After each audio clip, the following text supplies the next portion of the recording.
Welcome to the deep dive. We take a stack of your sources and really zero in on the knowledge that matters most. Yeah, dig you deep. Exactly. Today, we're plunging into a pretty crucial question. What does it truly take to step into the shoes of a public health officer? How can we quickly grasp the essential skills, navigate the challenges, and understand the vital responsibilities of this, well, incredibly important role? And we have a fantastic guide for this deep dive today. It's an article compiling common interview questions for public health officers, complete with potential answers. Right. But it really goes way beyond just interview prep, doesn't it? These questions are like a window into the fundamental expectations and, the day-to-day realities of the work. Mm. They give you really concrete examples of the kind of thinking and action required, right there on the front lines of community health. Absolutely. So our mission then is to use these questions and the insights they offer as a kind of A shortcut. shortcut, yeah. We want to unpack what makes a public health officer effective, understand why these things are so critical for community well-being, and maybe even see what skills you might already have or perhaps want to cultivate if this field sparks your interest. Ready to jump in? Let's do it. Okay, let's unpack this. Right from the start, looking at the material, what are those foundational skills, the ones that, just jump out as non-negotiable for this role? Well, one of the strongest themes, and it comes up again and again, is the absolute necessity of communication and interpersonal skills. Right. It's not enough just to know the science, the epidemiology. You have to be able to translate complex public health info into plain language that, well, anyone can understand. Makes sense. And crucially, it's about active listening and building trust. Whether you're talking to individual community members, maybe collaborating with healthcare professionals, or briefing government officials. That ability to connect across really diverse groups seems paramount. That makes total sense. You're often the bridge, aren't you, between the technical details and public understanding, or maybe between different agencies. Exactly. The article also highlighted problem solving and critical thinking. I mean, you can immediately see how crucial those would be for finding creative solutions to complex health issues, issues that often don't have simple, easy answers. Precisely. And speaking of the technical side, there's a significant emphasis placed on data analysis. Yes, that definitely came up as a key skill. How is analyzing data so fundamental to being effective in this job, based on what the article shows us? Well, what was fascinating was how the material frames it. Data analysis isn't just about crunching numbers. Mm. It's fundamentally about using that data to inform decision-making and strategy. Ah, It's okay. really the backbone for identifying trends, understanding patterns of disease, creating reports to communicate findings clearly, Hmm. and then developing targeted interventions based on what the data actually reveals. So it's practical. Very. The article even gets specific, mentioning tools like Excel for, say, basic tracking, maybe SPSS for more in-depth statistical work, and things like Tableau or Power BI for creating those powerful visualizations, the ones that help communicate complex data quickly. Right, visuals help a lot. They do. And they point to statistical methods like descriptive stats to summarize data or regression and hypothesis testing to understand relationships and draw, well, deeper conclusions. Mhm. It's all about using information as a foundational tool for action, making abstract concepts tangible. So it really moves data analysis out of just the academic silo and into the practical world. You're making health decisions that impact real people. Exactly. Another skill that surprised me a bit with its prominence was public speaking and teaching. Yes, that's mentioned as a pretty common requirement. You're often in the position of educating the public, giving presentations, speeches, sometimes even formal teaching. The example provided shows this might mean speaking at conferences, maybe leading workshops, or even teaching at a university level. The core idea, though, is engaging your audience and making information relatable, often using real-world examples, Yeah. which, ties right back into those communication schools we started with. Yeah, it all connects. So as you hear about these skills, taking complex ideas, making them clear, understanding and using data for decisions, presenting information, maybe take a moment. Think about where you might already use skills like these in your own life or work. You might find more overlap than you initially think. Now let's pivot a bit.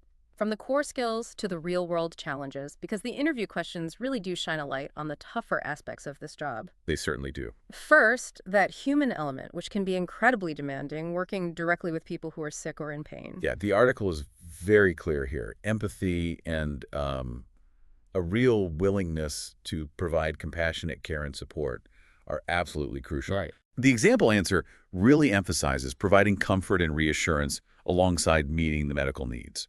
It's about building trust in those very vulnerable moments and being, well, a source of strength for individuals when they need it most. That really highlights the deeply human side, even in a role we often associate with, population-level health. Okay, so let's raise the stakes now significantly. What did you learn about handling something as difficult and, frankly, legally complex as quarantining people? Oof, yeah. This scenario immediately brings public health law and some tough ethical decisions right to the forefront. I bet. The process described involves a really careful assessment first, gathering information on the individuals involved, understanding their potential exposure. Then it requires working closely with local authorities to figure out the necessary course of action, always based on legal frameworks and public health principles. So it's structured. It has to be. But it doesn't stop there. Keeping everyone informed, providing resources for those affected by the quarantine, and continuously monitoring the situation's effectiveness. Those are all critical steps, too. It's Okay. applying science and law while managing significant human impact and, let's face it, anxiety. Definitely. And public health officers aren't just dealing with known issues, right? The questions also cover responding to unexpected emergencies that have public health implications. Yes, and what stood out there was the emphasis on rapid assessment and broad collaboration. Okay. When an unexpected event happens, you need to quickly gauge the situation, the scope, the environment, what resources are actually available. Then, the plan involves a really wide range of stakeholders: government agencies, healthcare systems, community groups, other organizations. Lots of coordination. A ton of coordination. And a critical piece is communicating accurate information quickly to the public and the media and actively working to counter misinformation and rumors. It's incredibly high-pressure coordination, often under conditions of uncertainty. Wow. Beyond those external crises, though, there are internal ones, too. The article touched on investigating a colleague for misconduct. How do they suggest navigating that kind of situation? That's a tricky one. It really tests professional integrity and the ability to handle conflict internally. Yeah. The approach outlined is very structured and professional, treating the individual respectfully, thoroughly reviewing evidence, emails, reports, whatever is relevant, speaking with the colleague to understand their perspective. Giving them a chance to respond. Exactly. Ensuring they grasp the seriousness of the situation, assessing everything objectively, making a recommendation based on the findings, and, importantly, meticulously documenting the entire process. It requires a blend of professionalism, interpersonal skill, and strict adherence to procedures to resolve conflict while maintaining integrity. And finally, just the demands of the job itself are presented as a challenge. The questions acknowledge the toll of long hours, irregular shifts, and stress. Yes, and it was insightful to see the concrete tactics suggested for managing this. Strong time management has highlighted things like prioritizing tasks effectively, breaking down big projects into smaller steps, utilizing technology like project management software. Practical tools. Right. Beyond that, they mention applying general stress management principles, actively building resilience, and crucially, prioritizing self-care. Self-care. How so? Well, things like scheduling in breaks, maintaining healthy habits to diet, exercise, and making time for a social life for connections outside work. It's a clear recognition that the job is demanding and requires deliberate strategies to sustain your own well-being. You can't pour from an empty cup, right? Absolutely.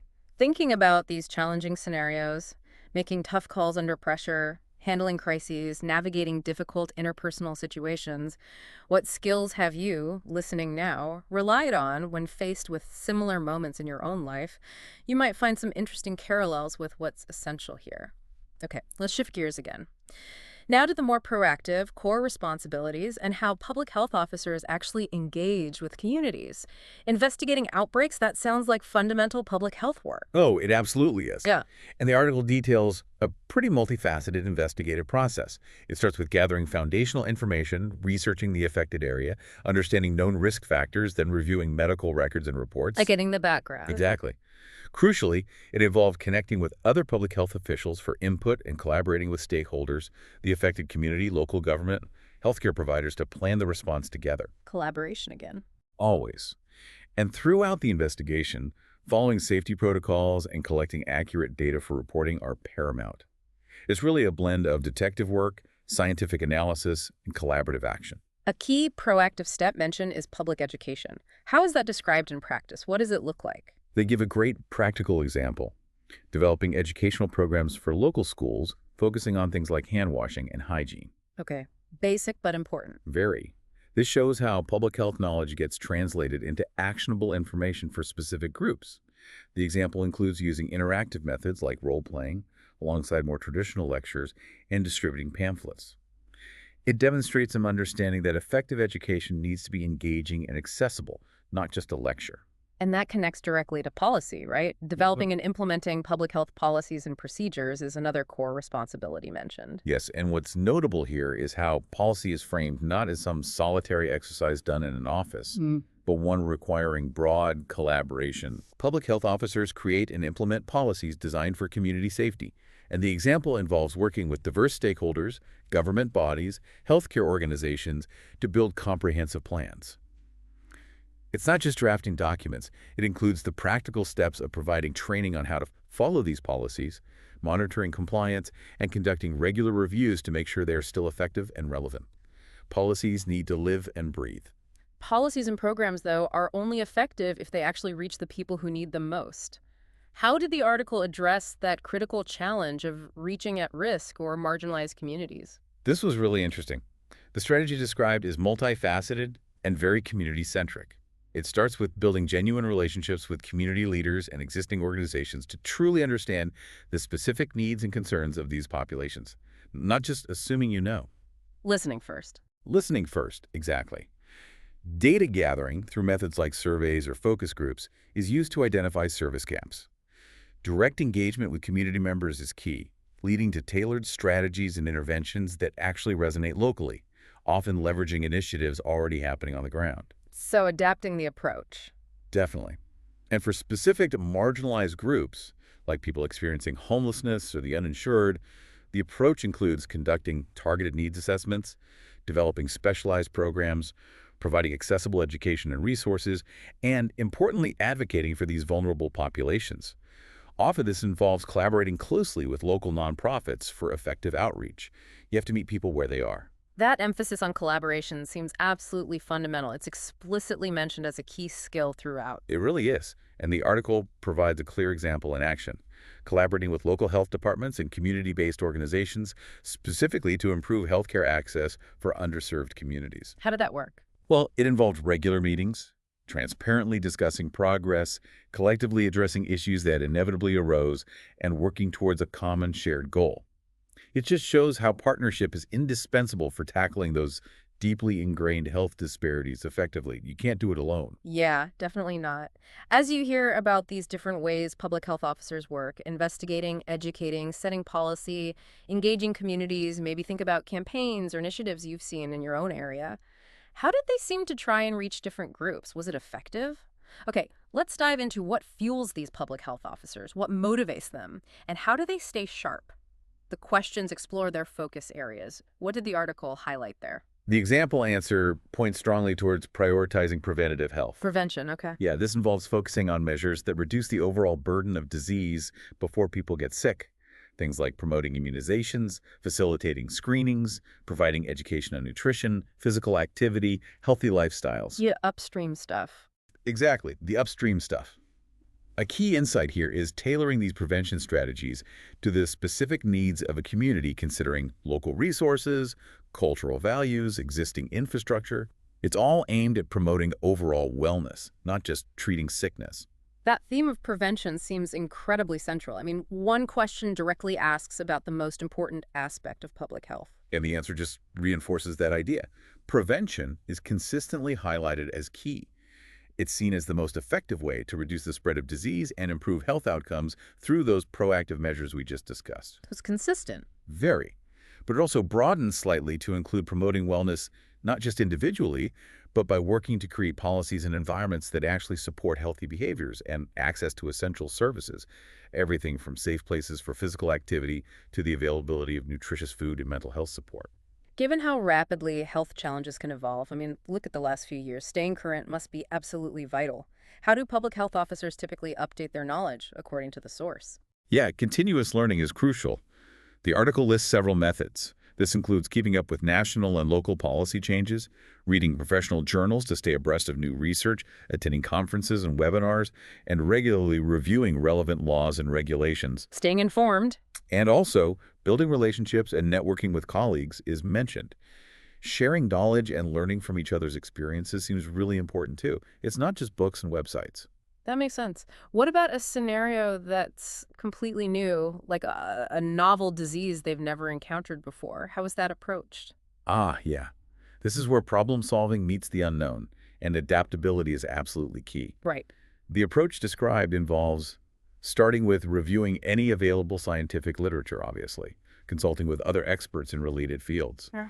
and then leveraging their own expertise in epidemiology, the study of how disease spreads and data analysis using stats to understand health trends to quickly assess the risk factors involved. So pulling together different strands. Exactly.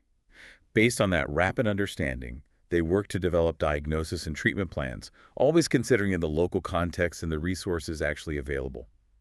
The goal is providing the best possible care while minimizing spread, even with incomplete information initially. That really highlights the need to synthesize existing knowledge and act decisively, even under uncertainty. The questions also explore overcoming challenges encountered in their day-to-day work. Yes, and they provide practical examples here, offering insight into the kinds of hurdles public health officers commonly face. Lack of resources is the big one. I can imagine. And the example of overcoming it involves working collaboratively with local government to secure necessary funding or grants. Another challenge mentioned is managing multiple complex projects simultaneously. Juggling priorities. Right, which they address by developing efficient systems for tracking progress, adhering to deadlines, and strategically prioritizing tasks. This really shows critical thinking, problem solving, and strong organizational skills put into practice. It's not just about the science, it's about managing the work. And finally, kind of bringing it all together, the questions look for examples of a project that made a significant positive impact. What did they share there? The article shares a genuinely inspiring example, a project aimed at reducing childhood obesity. Okay. The strategy involved increasing access to healthy food options and promoting physical activity through partnerships with schools, local businesses, and community organizations. Real collaboration. And the result? The measurable result was a decrease in the percentage of overweight and obese children in that area. And importantly, the program's success led to it being replicated in other communities. This really encapsulates how passion, collaboration, and strategic action can lead to tangible, positive health outcomes. It shows the why. Yeah, that's powerful. And that brings us back in a way to that overarching question found in the material. What makes someone the best candidate for this role? How does it all synthesize? Well, looking across all the points we've discussed, the article synthesizes it into a pretty compelling answer. It's about having extensive experience and a deep understanding across key public health domains: epidemiology, biostatistics, policy development, program planning, evaluation, the core knowledge. Technical skills. Right, but it's equally about possessing strong communication skills to effectively engage with that diverse range of stakeholders we talked about, and having a demonstrated track record of success, showing they've actually developed and managed programs that have created a positive, measurable impact on community health. Proof of effectiveness. Exactly. It's a powerful blend of expertise, human connection, and proven results. As you've listened to these questions and the kinds of answers they provoke, thinking about all these different facets, what skills or experiences did you recognize as being crucial to making a positive difference in a community, regardless of the specific field you might be in? So we used this one source, this article focused on interview questions, but we used it to take a true deep dive into the multifaceted world of a public health officer. Yeah, it was surprisingly comprehensive. It really was. We've explored everything from the essential scientific knowledge and policy work to the critical importance of communication, deep community engagement, and the significant demands of handling crises and personal stress. It really paints a picture of a role that requires such a unique combination, doesn't it? Technical expertise, acute interpersonal skills, Yeah. significant resilience, and just an unwavering commitment to the well-being of entire communities. Definitely. And the examples we've discussed, they illustrate concrete ways these qualities are applied in the face of, real-world health challenges. It's not abstract. No, it's very grounded. Whether you're potentially considering this career path or maybe interacting with public health initiatives where you live, or even if you're simply curious about the essential work that often goes unseen but keeps us healthy. Understanding the expectations and challenges laid out in this material gives you, I think, a much clearer picture of what goes into protecting and promoting public health for everyone. And maybe a final thought to leave you with, based on everything we've unpacked today. Given that wide range of skills and responsibilities, from analyzing complex data and setting public policy to engaging directly with vulnerable populations and managing unexpected emergencies, which aspect of public health do you think presents the most complex challenge, and why? It's a question that really invites reflection on the inherent difficulties and trade-offs in this vital field. That's a great question to consider. Thanks for joining us for this deep dive.